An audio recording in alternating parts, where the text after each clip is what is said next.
Amici bellini, è uscito il nome, è uscito il nome, il dirigente dell'Inter che praticamente fa uscire questo rapporto così. Ci danno le briciolette, ogni giorno ci danno una piccola briciolina, poi noi dobbiamo unire i puntini e poi ognuno la racconta come vuole. Io ho fatto un attimo una ricerca per cercare di mettere un po' di chiarezza, almeno nella mia mente, se qualcuno ancora ne vuole parlare. Cominciamo.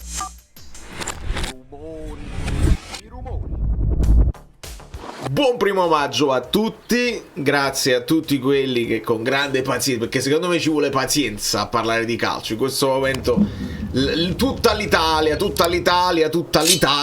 è concentrata sul caso Rocchi, su Arbitropoli e tutte le cose, insomma, comunque le volete parlare.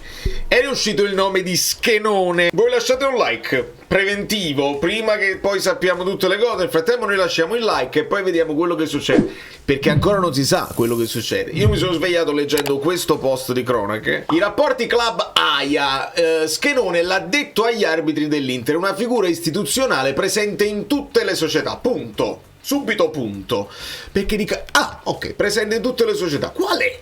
Chiedo perché non l'ho mai sentito e non so qual è. L'ha detto agli arbitri del Napoli, per esempio. Lui lo sapete? Io non lo so e ho cercato. E visto che su internet se scrivi ha detto agli arbitri adesso esce solo Schenone, però se poi vai a scavare qualcun altro lo trovi. Allora io ho cercato di capire, perché mi sembra questa frase ce l'hanno tutte, tutti passano col rosso.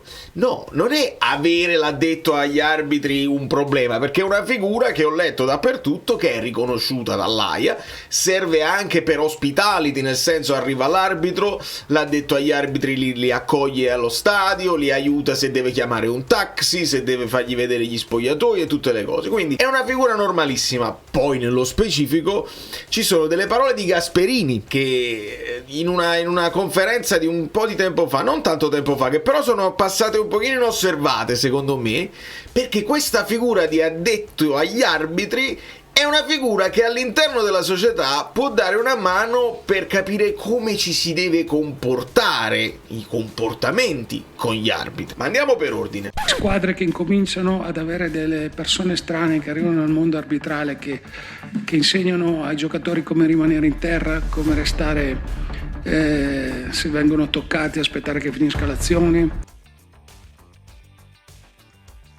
Le interlocuzioni, vedete come dice, io vorrei, I really want to like them, veramente. Le interlocuzioni con i membri del mondo arbitrale dunque sono legittime, quel che andrà ricostruito è l'eventuale carattere sollecitatorio di queste conversazioni. Sulla base di quanto è emerso finora non è possibile fare ipotesi, ma la partita si gioca qui. Allora, poi ascoltiamo anche le parole di Gasperini. La figura dell'addetto arbitrale, addetto agli arbitri, a me ha ricordato ovviamente la figura di Meani, e torniamo all'epoca di Calciopoli.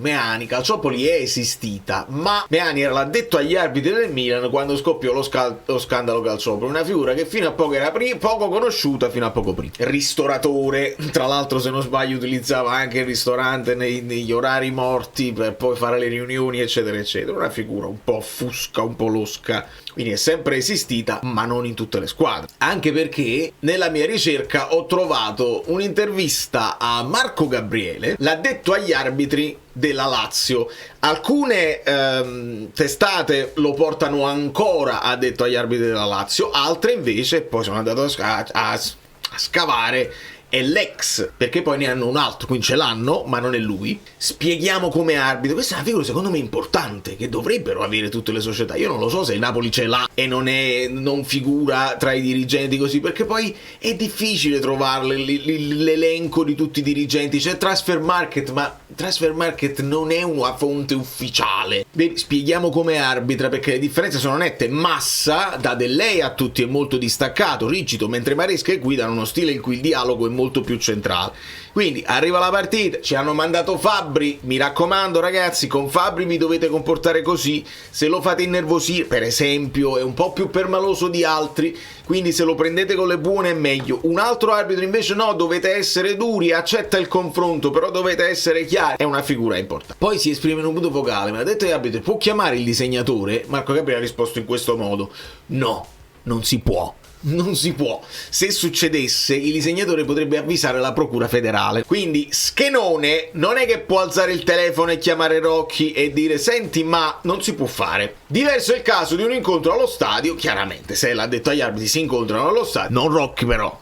Rocky si incontra con gli arbitri che ti devono arbitrare. Rocky può capitare nel corridoio, in quel caso è naturale, è una conversazione nasca. Normalmente se c'è bisogno di chiedere una spiegazione o interloquire si chiama l'incaricato, che in questo campionato è De Marco, non è Rocky.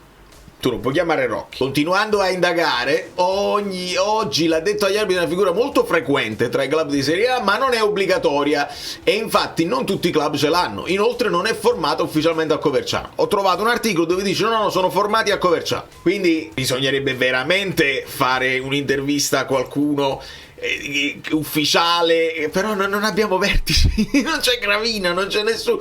Aiutatemi, a chi lo dovremmo chiedere? Però vabbè. E li ho cercati uno per uno. Questo è quello del Parma. Lorenzo Manganelli è il club referee manager del Parma. Questa è la Lazio. La Lazio comunica di aver affidato a Riccardo Pinzani il ruolo di club referee manager, figura di riferimento per la gestione dei rapporti con il mondo arbitrale e per il supporto tecnico e regolamentare alla prima squadra.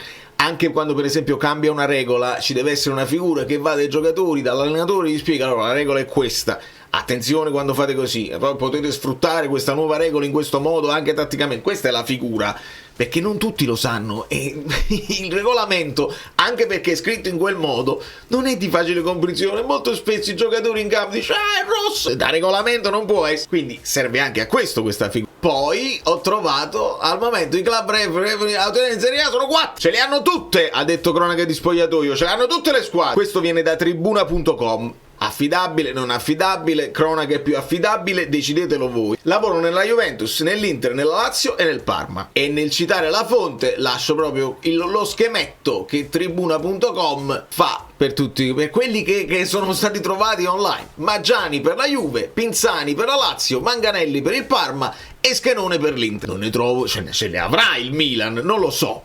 Ce l'avrà la Roma, anche se Gasperini fa una denuncia importante, adesso lo ascoltiamo. Quindi questi qua sono quelli che, ed ecco perché, quando poi ci vengono a dire, prima di tutto, come comincia la cosa? Indagato Rocky, c'entra l'Inter, gli arbitri favoriti graditi, dopodiché l'evoluzione è non sono indagati però nessuno dell'Inter, quindi è indagato solamente Rocky. Come può essere in concorso di frode sportive se è indagato solo lui? Non potrebbe essere, però si affrettano a dire nessuno dell'Inter. Dopodiché Rocky non si presenta a rispondere alle domande, non si presenta, però va a Gervasoni e Gervasoni va a parlare di quelle cose che non servono a niente, la bussata, l'intervento del VAR, il gioco a giue, eccetera eccetera.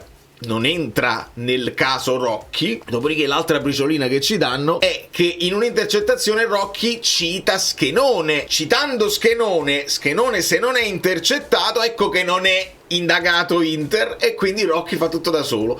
Dobbiamo capire l'entità di questa intercettazione. Rocky che dice guarda, Schenone mi ha detto che non lo sopportano a doveri, per esempio ha esagerato in quel derby, quindi dobbiamo evitare di Schenone mi ha fatto i complimenti per la crescita di Colombo, per dire, che è chiaro che non risulta poi indagato. Mi sembra molto taralluccesco come situazione, non è indagato, però ecco perché esce. Ed ecco perché poi alla fine secondo me niente succederà e non dobbiamo illuderci che qualcosa cambi, che è successo prima con Meani e dici no, vabbè, abbiamo chiuso col calciopoli, non lo fanno più, hanno imparato, non c'è più bisogno delle sim probabilmente, ma ci sono altri modi, quindi dai, vi volevo far sentire Gasperini perché secondo me è interessante. Squadre che incominciano ad avere delle persone strane che arrivano nel mondo arbitrale che insegnano ai giocatori come rimanere in terra, come restare se vengono toccati, aspettare che finisca l'azione, quando la palla viene respinta di testa rimanere in terra. Il gioco del calcio è qualcosa di leale, dovrebbe. Così è qualcosa che si gioca e che va lontano dallo sport. Cercare di fregare un cartellino, un rigore, una munizione, un cartellino rosso è distante da tutti gli altri sport. Ora, al di là del fatto che viene da Gasperini che d'Italia sembra quasi che sai poco. Allora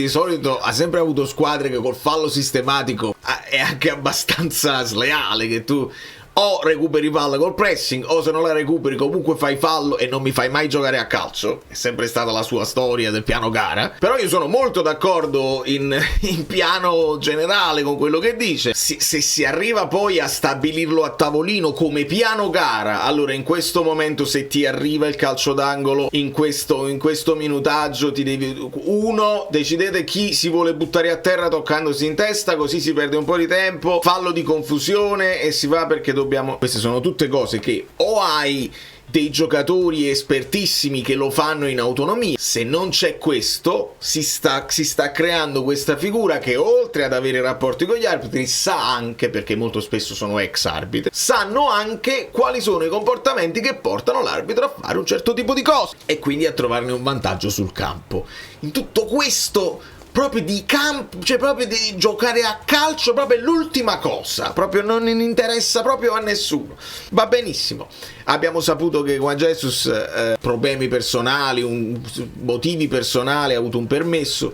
Io tenevo anche la mezza soffiata che insomma non stava al meglio fisicamente, quindi il vero dubbio per la formazione di domani sarà Beukema o Olivera. Qualcuno porta Spinazzola che potrebbe tornare in vantaggio su Gutierrez. Aspettiamo, questi sono gli unici due veri dubbi per la partita col Como. Che riusciremo a vederci e riuscirò probabilmente anche ad andare live.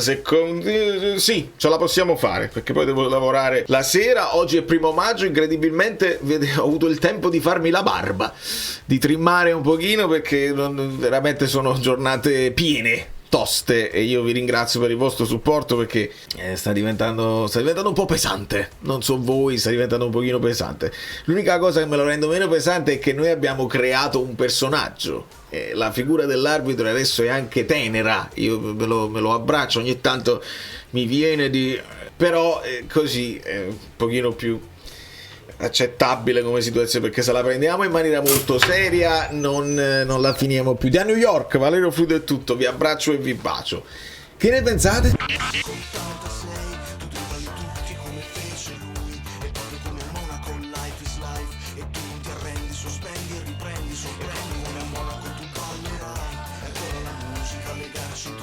Come la grande mela che non dorme mai, il frutto delle scelte di una vita che racconta.